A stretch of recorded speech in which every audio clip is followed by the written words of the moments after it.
track নাম্বারটা নাই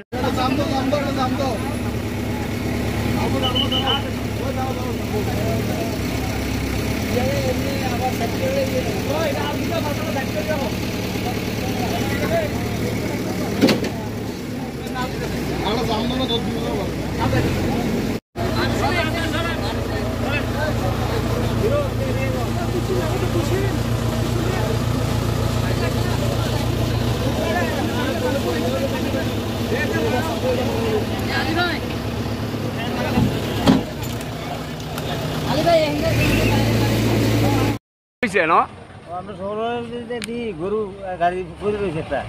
গরু মানে দেখলাম আর কি সবাই কি গাড়ি এটা নেক্সট কয়টা গরু দুইটা কি চলছে গরুটা কি জীবিত আছে একটা মারা গেছে গাড়ির ভিতর আরেকটা জীবিত আছে লোকজন সকল মিলে বার করছে তাই না এই জায়গাটার নাম কি যা সমতল আমতলি বিশ্রামগঞ্জ কিটা মনে হয় চুরির গরু লোক তো পাইছেন না আপনি এই এলাকার নাম কি আপনার সঞ্জিত দে